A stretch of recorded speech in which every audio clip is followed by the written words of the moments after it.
नमस्कार, आप देख रहे हैं हमारा खास कार्यक्रम कलाकार। कलाकार एक ऐसा कार्यक्रम है जिसमें हम आपकी मुलाकात करवाते हैं ऐसे कलाकारों से जिन्होंने अपने हुनर से, अपनी कला से अपनी अलग पहचान बनाई है, जो आज किसी परिचय के मोहताज नहीं है। इसी कड़ी में मैं आज आपकी मुलाकात करवाऊंगा एक ऐसी कलाकार से जिन्होंने अपने गायन से, अपने भजनों से, अपने रागिनियों से हरियाणा को एक नई पहचान, एक नया मुकाम दिया है। और वो इस वक्त हमारे साथ स्टूडियो में मौजूद हैं, जिनका नाम है राजबाला। राजबाला जी, बहुत बहुत स्वागत है आपका हमारे साथ। सबसे पहले तो कलाकार के जितने भी दर्शक हैं सभी से मेरी हाथ जोड़ के नमस्कार है, राम राम है, प्रणाम है, जय श्री श्याम है। और सोने का मुकुट विराजे, गले मोतियन की माला साजे, कुंडल के देखे, वो कहते मैं पागल ना हो जाऊं। राजबाला जी, जैसे आपकी जो कला है वो केवल हरियाणा में नहीं बल्कि हरियाणा के अलावा उत्तर प्रदेश की बात करें, राजस्थान की बात करें, पंजाब की बात करें, ये आपने एक अपनी छाप छोड़ी है अलग से, एक अलग तरीका, अलग गायन की शैली। और आज आप किसी परिचय की मोहताज नहीं हैं, लेकिन हर कलाकार की ज़िंदगी की सफ़र की एक शुरुआत होती है। अगर हम उसके बारे में जानें, शुरुआत यहीं से कर लेते हैं। वो किस तरीके का रहा, कहाँ से शुरू हुआ और कैसे शुरू हुआ? शुरुआत जो हुई है मेरी, वैसे तो ये बहुत बड़ी कहानी है, नहीं बता दे, लेकिन शॉर्ट में बताएंगे। बिल्कुल। जो शुरुआत मेरी इस लाइन की हुई है तो शादी के बाद हुई है, लगभग 12-13 साल बाद की।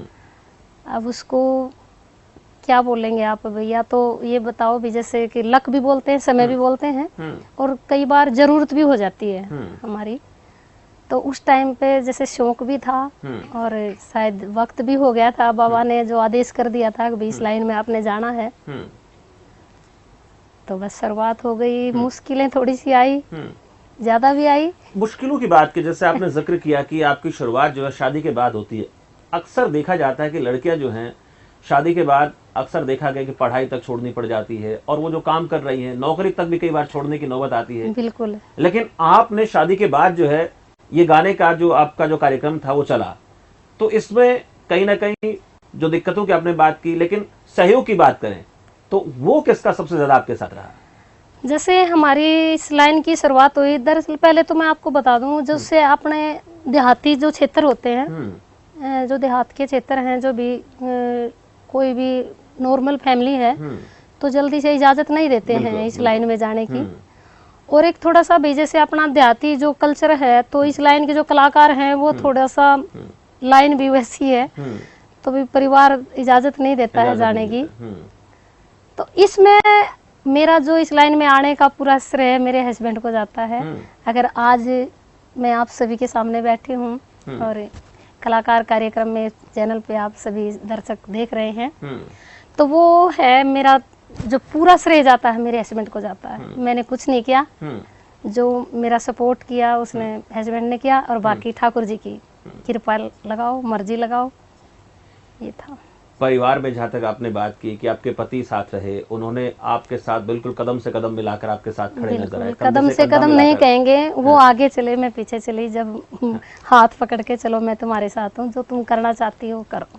वही एक किस्सा आपका पढ़ाई को लेकर भी कुछ इस तरीके का है। मुझे जहाँ तक जानकारी है कि आप जो है 8वीं पास करके जो है अपनी ससुराल आई थी, और उसके बाद उन्होंने ही आपको 10वीं पास करवाई, उन्होंने आपको स्कूल भेजा। मैं बताना नहीं चाहती थी, लेकिन बता दूं, क्योंकि जैसे गांव का माहौल होता है, उस टाइम की बात है, लड़कियों को ज्यादा अहमियत नहीं देते थे पढ़ने के लिए। भाई लड़कियों ने क्या करना, अगले घर जाना है। बिल्कुल सब जानते हैं कि पहले लड़कियों को स्कूल भेजने की इजाजत नहीं थी। पढ़ाते के काम काज, चूल्हा चौकी में बर्तन साफ करने हैं, आपको झाड़ू लगानी है, आपको भैंस का गोबर उठाना है, आपको ये करना है, आपको वो करना है, ऐसे काम होते थे।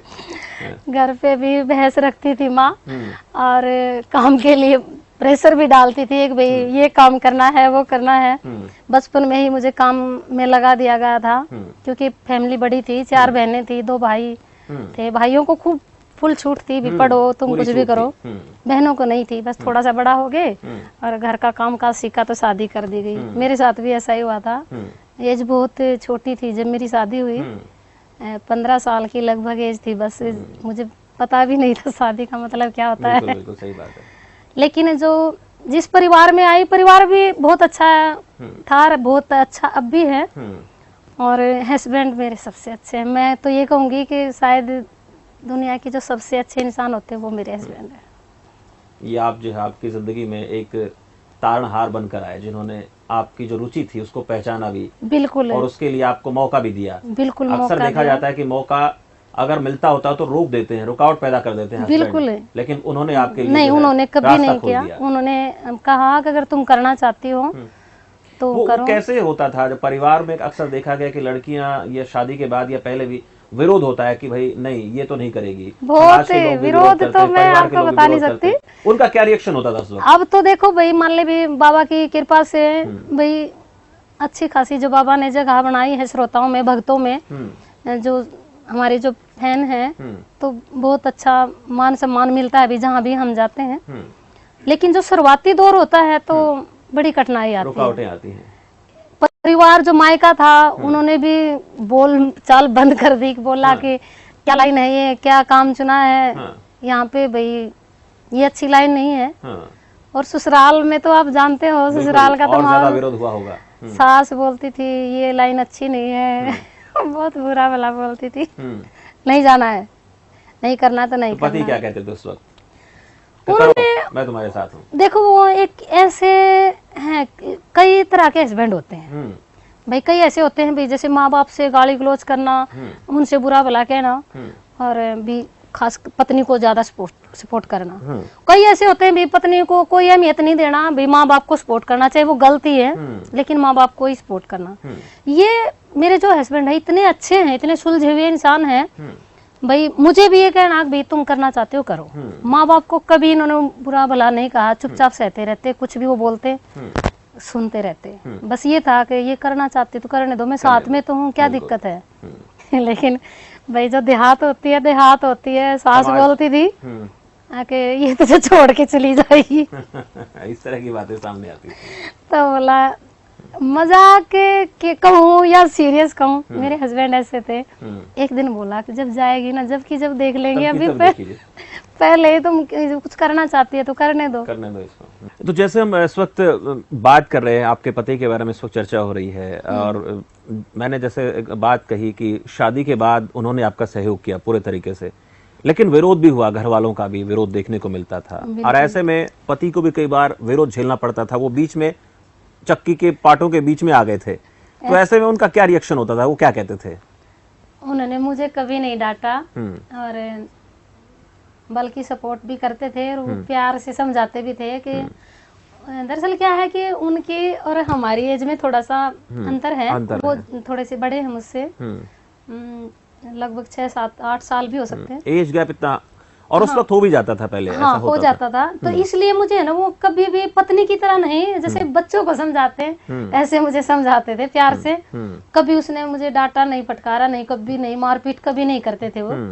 उसे ये पता था कि भाई जैसे मेरी एज थी तो बचपना था मुझमें, तो मुझे प्यार से समझाते थे, ऐसे नहीं ऐसे होगा, तुम ज्यादा मन पे मत लिया करो, माँ है तो बोलती रहती है, तो अब माँ का काम होता है बोलना, कुछ छोटा थोड़ा बहुत जो ज्यादा है मन पे ना लिया करो, मैं तुम्हारे साथ हूँ ना। तो इस तरह से प्यार से मुझे एक ताकत मिल जाती है जब इस तरह से कोई बोले तो। और इस ताकत की अगर हम बात करें तो ये ताकत का प्रदर्शन आपने पहली बार कौन से स्टेज पर किया, और कौन सा गीत अगर आपको याद है तो आप बता पाएंगे?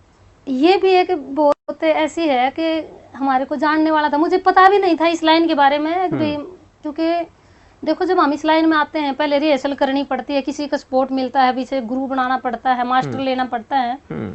तो एक कोई जानने वाला था शूटिंग कर रहे हुए, तो कह रहे कि अगले दिन बात कर रहे बैठ के, मैम आप अगर शौक हो तो आप नाटक में भी रोल कर सकते हो। मैं कहा जी मुझे एक्टिंग का बिल्कुल शौक नहीं है, मुझे गाने का शौक है, अगर भाई इसमें अगर आप मेरा सहयोग कर दो तो उन्होंने एक नाटक बनाया था, जैसे यानी फिल्म जो छोटी छोटी आती थी ना, एक लगभग 30-40 मिनट की, तो उसमें उन्होंने मुझे 2 गाने के लिए बोला, और उन लोगों ने मुझे 2 दिन की रिहर्सल भी करवाई मास्टर बुला के, और फिर डायरेक्ट ही स्टूडियो में जाके खड़ा कर दिया ट्रैक पे, क्योंकि भी रिहर्सल लाइव उसमें करवाई हारमोनियम ढोलक पे, और फिर डायरेक्टली उसमें स्टूडियो में जाके भी ट्रैक पे गाना।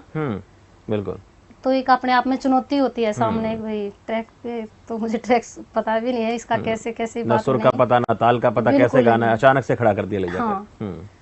लेकिन इसको मैं अपना लक बोलूं या ठाकुर जी की कृपा बोलूं, वो चीज मुझे जो चांस मिला वो मेरा पूरा भी हो गया और वो काम अच्छा भी हुआ। लोगों ने सराहा कि भाई बहुत अच्छा करा, कि भाई जैसे गाया नहीं कभी भी, को स्टूडियो का मुंह भी नहीं देखा, क्या मतलब है ट्रैक का, क्या है ये, और फिर भी गा दिया है। तो वहाँ पे चलो इसी बात पे छोटा सा कोई गीत का कोई अंतरा आप अपनी जहन में आपको हो, कोई भजन या कोई रागनी, क्योंकि अभी कुछ सुना नहीं हमने, सुनना चाहते हैं पहले, उसके बाद बात आगे बढ़ाएंगे। जैसे मेरी जो शुरुआत हुई थी जागरण से ही हुई थी, और मैं आज भी जागरण ही, मेरे देखो अपनी मन की फीलिंग होती, जो हम मन से जो काम करते हैं। रागनी मैंने लगभग 9-10 साल गाई और लोगों ने बहुत पसंद भी किया, बहुत प्यार और मान सम्मान भी दिया मुझे, और उसके लिए मैं बहुत आभारी हूँ दर्शकों की। और लेकिन मुझे पता नहीं क्यों मुझे पसंद नहीं थी रागनी गाना पसंद नहीं था। मैं गाती थी क्योंकि लोग पसंद करते थे, मजबूरी हो गई भी, जैसे 1-2 बार गाई तो लोगों ने पसंद किया, और फिर मजबूरी हो गई भी, जैसे अपनी मर्जी से नहीं गाना, लोगों की मर्जी से लोगों की डिमांड आनी शुरू हो गई कि राजबाला की आवाज बहुत अच्छी है और इनको हम चाहते हैं सुनना। लेकिन मैं मन से भी करती थी, ये नहीं कि मैं कोई भी काम में मन से खूब मन लगा के करती थी। स्टेज पे जब मैं काम करती हूँ तो मैं बस वो उसी में डूब जाते हैं, उसी में डूब जाती हूँ, उसकी कति मन से करती हूँ, मन लगा के। कई बार श्रोता भी वैसे मिलते हैं और कई बार भी अच्छे भी मिलते हैं, लेकिन ये ठाकुर जी की कृपा रही या फिर भी दर्शकों का प्यार रहा, मेरी मंच कभी बिगड़ी नहीं, कभी नहीं बिगड़ी। जैसे स्टेज पर एक कलाकार के लिए दर्शकों को देखकर एक चुनौती होती है, कई बार भी प्रोग्राम खराब हो जाते हैं, पब्लिक बिगड़ जाती है, ऐसा कभी नहीं हुआ। ये मेरे साथ बहुत अच्छा रहा। और एक बार जो पहले हम स्टेज की बात करें तो वहाँ पे भजन मेरठ के पास में, यूपी में जो मेरठ है, मेरठ के पास मवाना के पास एक गुढ़ा गांव है, वहाँ से मेरी शुरुआत हुई थी पहली स्टेज की। पहली स्टेज। हाँ। कोई एक भजन उस वक्त का या अब कोई आपका नजर में अच्छा कोई भजन हो, उसके चंद लाइनें सुनना चाहेंगे हम। उस टाइम पे एक भजन आया था, मुझे उसका नाम याद नहीं है, जिस कलाकार ने गाया था, कभी राम बन के कभी श्याम बन के, कभी राम बन के कभी श्याम बन के। तो ये सिंपल सा भजन था, ये मुझे ध्यान था, इसी से मेरी शुरुआत हुई थी स्टेज पे। ये मैंने गाया था। फिर 2-3 मैंने एक बाबा का गाया था कि लग जा जुबां पे ताला अलीगढ़ वाला, जो बाबा तेरा नाम ना लूं।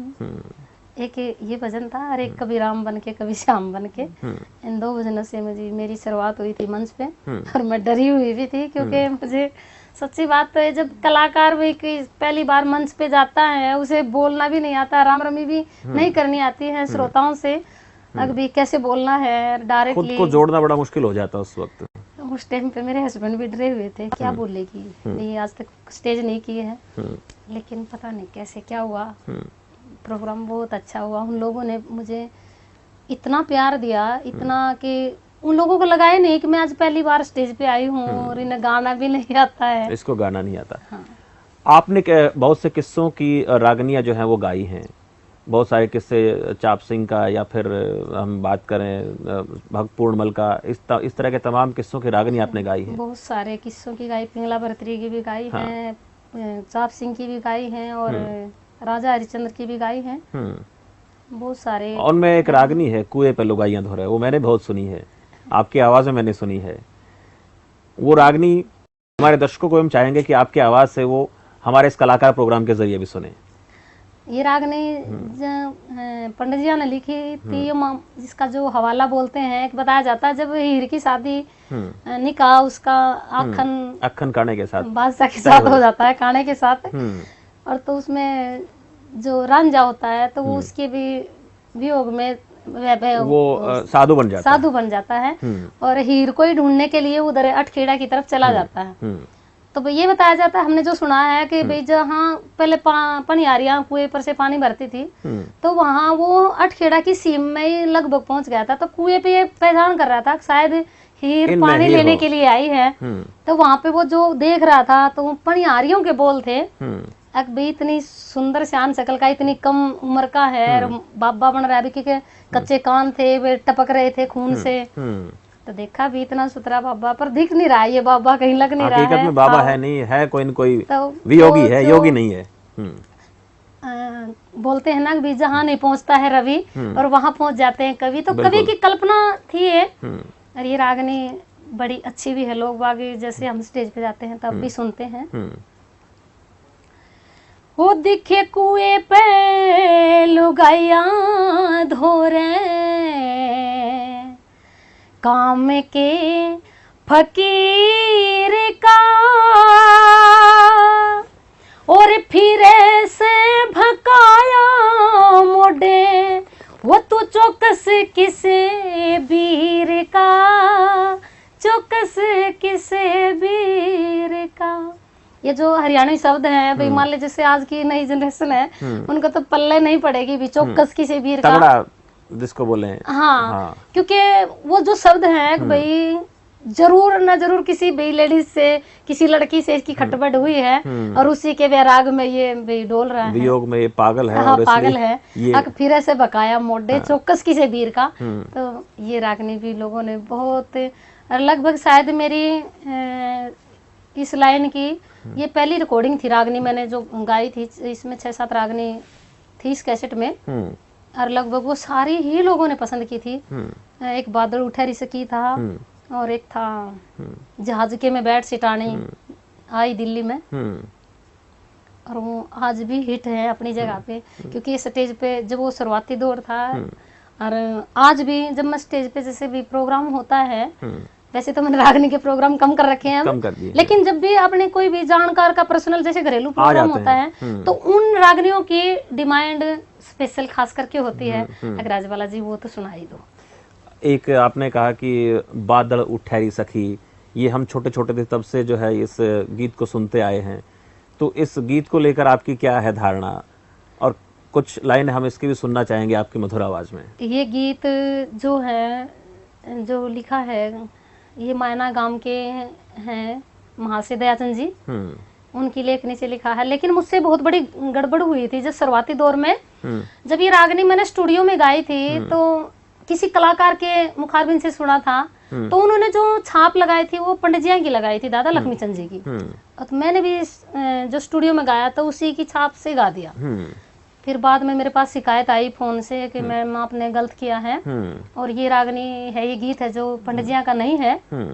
तो मैं कहा भैया मुझे पता नहीं है, अगर मेरे पास प्रूफ होगा तो मैं दोबारा से गा दूंगी, और नहीं तो भी स्टूडियो में नहीं गाया गया तो मैं स्टेज पे बोल दूंगी। फिर मैंने स्टेज पे दोबारा बोल के गा दिया था, ये रागनी है जो महाशय दयाचंद जी की है, पंडित जी की नहीं है। बड़ा प्यारा गीत है, और ये भी अपनी जगह पे आज भी हिट है जहाँ पहले गाया था। तो हो जाए 2 लाइनें इसकी भी। ये जो गीत है बताया जाता है, जब लड़की ससुराल जाती है और फिर वापस आती है गोने के दिन अपने घर पे, या तो सखियां आपस में बातें करती भी ससुराल कैसी थी, कैसा अनुभव वहाँ का रहा कैसा अनुभव था। तो वो वहाँ की जो फीलिंग है वो कवि महोदय ने लिखी थी। जो लड़की भी ससुराल में, क्योंकि पहले बोलते भी शादी होती है तो जो नया 9 दिन होता है तो बहुत सब कुछ अच्छा लगता है, ससुराल वाले बहुत प्यार करते हैं, काम भी नहीं करने देते नई दुल्हन को, वही उसमें दर्शाया गया है। बोली है बादले उठा हेरी सखी, बादल उठा हेरी सखी, मेरे सासरे की ओर पानी बरसेगा सिर फोड़, बादल उठा हेरी सखी। बड़ा प्यारा गीत। इतनी मधुर आवाज, इतना प्यारा सुर आपने ने कहीं किसी से सीखा नहीं, मैं अब आपको किसी का कोई गुरु नहीं रहा। ये कैसे राजबाला के अंदर जो है ये इतना टैलेंट भरा हुआ है? ये भी आपने सही कहा, मुझे स्टेज करते करते लगभग 4-5 साल हो गए थे भी। मान ले मास्टर तो बुलाना पड़ता था भी, कोई भी हारमोनियम मास्टर जिसे मेरा भी थोड़ा बहुत रियाज करवा दे। लेकिन आज आपने एक बात और बता दूं, मुझे कभी भी है ना गुरु नहीं दिखाई दिया उन लोगों में। क्योंकि अगर भाई मान लो 2 घंटे की रिहर्सल के लिए आ रहे हैं तो वो पैसे तय करके आ रहे हैं कि भाई इतने पैसे लेंगे हम। बिल्कुल। तो अपने अपने मन की बात होती है। मुझे उन लोगों में कभी गुरु नहीं दिखाई दिया। और जैसे जब तक कहते हैं ना भी ज्ञान अधूरा होता है, भी जब तक गुरु धारण नहीं होता है। तो हमारे हस्बैंड बोले कि भाई कितने सारे जिन बंदों पे आपने सीखा है तो उन पे आप उनको गुरु मान लो। मैंने बोली आत्मा की बात होती है, गुरु ऐसे ही नहीं बनता, ऐसे कोई किसी को बना नहीं सकते, नहीं बनता। ये तो अंदर की जो आत्मा की बात है, मन को जो चीज भाती है ना उसी को हम अपनाते हैं। तो ये करते करते एक दिन मेरी जो छोटी वाली नंद थी वो बात कर रही है अपने सर की। बोली भाभी एक हमारा जो म्यूजिक का सर है ना वो सूरदास है और लड़कियां बड़ी बदमाशी करती हैं, क्लास में से उठ के चली जाती हैं, और हमारा सर बहुत अच्छा है। तो हम बोले मैं कहा एक दिन अपने सर से मुझे मिलवा दो। तो बोली मैं ठीक है बात करूंगी। उन्होंने बात किया तो बोला बेटा मैं वैसे बाहर की भी कोई भी स्टूडेंट है मैं उनको क्लास नहीं देता, लेकिन वो फिर भी मिलना चाहती है तो उसे ले आना एक दिन। संडे के दिन हम उसके घर पे पहुंचे तो उन्होंने भाई जैसे आओ वक्त की चाय वाय पिलाई। बोला बेटा ऐसे ऐसे बात है, मैं बाहर के स्टूडेंट को मैं क्लास नहीं देता हूँ, और फिर आपका जो गाना है वो तो लाइट गाना है, मैं क्लासिक का टीचर हूँ। तो मैं सुने गई माँ जी ठीक है गुरुजी, फिर चलो आए हो तो कुछ सुना के जाओ, हाँ। जब तक चाय बन रही है तो उन्होंने अपनी मैडम से बोला कि चाय बना दो और कुछ सुना के जाओ। अब मुझे उसकी छोटी सी एक बात पसंद आई, समझ में आई। जैसे हम बोलते हैं ना भी कोई बात पकड़ लेते हैं कि ये आदमी हमारे काम का है। आके बेटा मैं क्लासिक का टीचर हूँ। क्लासिक का टीचर। अब क्लासिक के तो मैं दोहरे कभी नहीं हूँ, राज वाला तो फोक गाती है। बिल्कुल। तो मैंने 2 लाइन गुनगुनाई। अब वो तो बेचारा सूरदास है हमारे गुरुजी, मैं तो देख रही थी उसे, तो वो यूं पैर हिला रहा, उसकी गर्दन भी हो गए वो आपको सुनकर, और वो गर्दन भी हिल रही उसकी। तो मैं देख रही हूँ हाँ सुन तो बात तो बनेगी। चाय पी ना, तो उसने बोला बेटा मैंने बहादुरगढ़ में ड्यूटी करते हुए मेरी नौकरी को 15 साल हो गए। 15 साल में भाई हर साल कॉलेज में से कितनी लड़कियां जाती हैं भाई पास होके भी क्लास में से, लेकिन उन 15 सालों में है ना जो मेरी स्टूडेंट है, जो मैंने अपनी शिष्या मानी है, वो 5 है। 5 है। और ये करके ढूंढ के कहाँ बैठी हूँ मैं, यहीं बस पास नहीं बैठी थी, उसने सिर पे हाथ रख दिया। अब उस समय की जो मेरी फीलिंग थी मैं शब्दों में बयान नहीं कर सकती। मतलब मैं अंदर से इतनी खुश थी, मुझे पता नहीं क्या मिल गया वो चीज। तब लग गया राजबाला को कि हाँ गुरु कोई मिल गया, मुझे गुरु मिल गया। और जब मैं स्टेज पे, उस दिन के बाद मैं स्टेज पे गई, और जो मैंने पहले स्टेज की तो मैं जैसे शुरुआती भी दौर होता, हम राम रमी करते हैं श्रोताओं से, दर्शकों से, तो मन में ना एक थोड़ी सी भय रहता था, जैसे मेरे पैर कांपते थे, क्या बोलूं, पब्लिक कैसी होगी, भैया आपको पसंद करेगी नहीं करेगी। और उस दिन के बाद की बात बताऊं मैंने जितनी भी स्टेज की मैंने कभी डर नहीं लगा। चाहे मुझे भाई हमने मंत्रियों की मीटिंग भी करनी होती है, जैसे मंत्री आते हैं जो ये पॉलिटिक्स के प्रोग्राम होते हैं, पार्टी के लोग कोई हो, मुझे कोई फर्क नहीं पड़ता। और यही कारण है कि एक ऐसा दौर उसके बाद शुरू हुआ, हाँ, किसी के भी सामने गाना पड़े। घड़वे का जो चलन था वो राजबाला ने खत्म कर दिया, और उसके बाद ऑर्केस्ट्रा और फिर राजबाला और राजबाला। देखो मैं नहीं कहूंगी राजबाला ने खत्म किया, क्योंकि लोगों की अपनी अपनी पसंद होती है। बात देख लो आज डीजे का टाइम है, अब पहले आपने कहीं ना कहीं लोगों का टेस्ट जो था ना वो चेंज कर दिया। हाँ वो बदली हुआ, क्योंकि मेरी शुरुआत मेरठ यूपी से हुई थी, और लगभग मैंने 3-4 साल यूपी में ही गाया। मैं हरियाणा में डरती थी, क्योंकि हरियाणा के जो प्रोग्राम होते थे ना मैं सुनती थी भाई लोग बाग है ना वो करते हैं, अभद्र मचा देते हैं, हो जाती है, कई बार करते हैं, मारते हैं भी, पत्थरबाजी अगर पसंद नहीं आया तो कुछ न कुछ हलचलें हो जाती कर देते हैं। तो लोग जैसे मैं प्रोग्राम भी आते थे मैं मना कर देती थी, नहीं आके भी मैं डेट खाली नहीं है। मैं 4-5 साल लगातार यूपी में प्रोग्राम किए, और गुड़गांव से ऊपर जैसे पलवल साइड है, हरियाणा का कुछ क्षेत्र था उधर ही सोनना की तरफ, और राजस्थान में भी किए। लेकिन हरियाणा में जब आए तो उन लोगों ने मुझे बड़ा सपोर्ट किया कि आप आओ और अपनी मर्जी से गाओ जो आप गाना चाहते हो, और भाई कोई हुटिंग नहीं होगी। तो आपने जिस तरह से, हम जितना मैं जानता हूँ, उत्तर प्रदेश का जो इलाका आपने कहा वहाँ आपने किया, परफॉर्म किया, हरियाणा में परफॉर्म किया, अलग अलग तरह के कलाकार आपको मिले, हरियाणवी बेस्ड कलाकार भी मिले, उत्तर प्रदेश के बेस्ड भी कलाकार आपको मिले। वो जो अनुभव था वो किस तरीके का रहा आपका? मुझे किसी से ईर्ष्या नहीं है। मुझे नहीं पता, जब बाद में तो कोई भी कैसी बात करे, लेकिन मुझे कलाकारों का भी बहुत सपोर्ट मिला। मेरे सामने भी, जैसे मेरा नेचर भी ऐसा, मैं सोचते जैसी मैं हूं ना, मैं वैसा ही समझती हूँ सामने वाले को। मुझे नहीं लगता बड़ी अच्छी सोच है आपकी। अगर कोई बुरा भी है तो मुझे नहीं लगता वो बुरा। मैं अच्छी हूँ तो वो भी अच्छा है। और पब्लिक में भी ऐसा ही था। मुझे पब्लिक में से कभी किसी से कहीं मुझे कोई ऐसा वाकया कोई ध्यान नहीं है कि जहाँ मुझे ऐसा लगा हो कि यहाँ की पब्लिक तो बहुत खराब है। बदतमीजी किसी ने नहीं किया राजबाला नहीं के साथ? किया, बिल्कुल नहीं किया।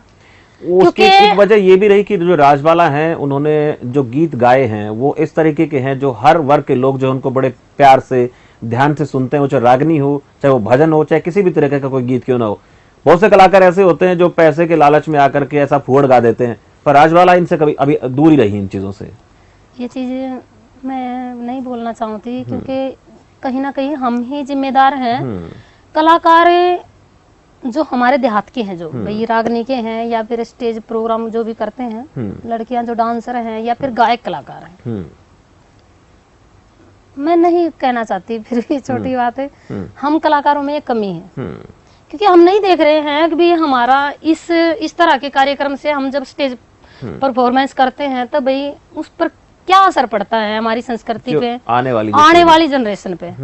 अब हम उनको कुछ अच्छा नहीं देंगे सुनाने को, तो वो तो देखो आज का टाइम ऐसा है, जैसा मिलेगा वैसा सुनना पड़ेगा उनको, सुनेंगे। और जैसे हम फुहड़ता करते हैं तो जो आज की नई जनरेशन है ना भाई, जैसे गांवों की जो पब्लिक होती है, श्रोता होते हैं, तो उन्हें नाच कूद ज्यादा पसंद, उन्हें पता ही नहीं है क्या किस्से थे हमारे भी, जो हमारा जो इतिहास है, क्या घटनाएं घटी हैं, उन्हें कोई मतलब नहीं है उन चीजों से।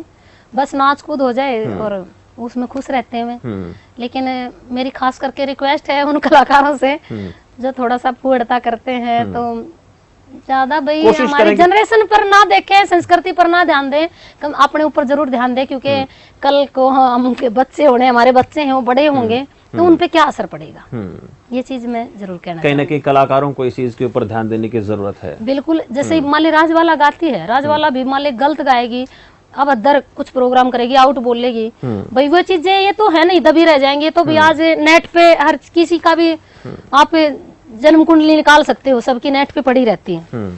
और भी कल को हमारे बच्चे बड़े होते हैं तभी वो देखेंगे, हम फिर बाद में हम मीराबाई बनेंगे, भाई हमने तो ऐसा किया ही नहीं। बच्चे देखेंगे, क्या असर उस पर पड़ेगा, और क्या फिर जो हमारी इमेज है वो रहेगी, पब्लिक क्यों हमें प्यार करेगी। बिल्कुल, आपने दुरुस्त तरीके से थोड़े शब्दों में एक अच्छा मैसेज दे दिया है। तो राजबाला जी, बहुत बेहतरीन आपसे बात करके मैं लगा। और चलते चलते हम आपसे एक ऐसा भजन या कोई रागनी, बोलेरो वाली रागनी सुन लेते हैं। बहुत आपकी प्रसिद्ध वो रागनी है जिसको लोग बहुत पसंद करते हैं, वो हम सुनना चाहेंगे। उसकी एक पंक्ति आप सुनाएं। ये गीत मुझे गाया स्टूडियो में, तो मुझे कई साल तक तो इसकी समझ में नहीं आया, इसका मीनिंग क्या है, इसका मतलब क्या है इस गीत का। और ये जब गाया था ऐसे था कुछ, मोटरसाइकिल गई रही ना इज्जत डाकू चोरों में, वो बैठूंगी पिया बुलेरो में, ये गीत था। तो ये थी हमारे साथ हरियाणा के स्टार गायिका राजबाला जी, जिन्होंने गायन से, अपने भजनों से, अपनी रागनियों से अपनी अलग पहचान बनाई है। और हम ये दुआ करते हैं कि वो आने वाले वक्त में इसी तरीके से हरियाणा को जो है अलग पहचान, अलग मुकाम देती रहें और इसी तरीके से गाती रहें, गुनगुनाती रहें। फिलहाल इस खास कार्यक्रम में मेरे साथ इतना ही। मुझे दीजिए इजाजत। नमस्कार।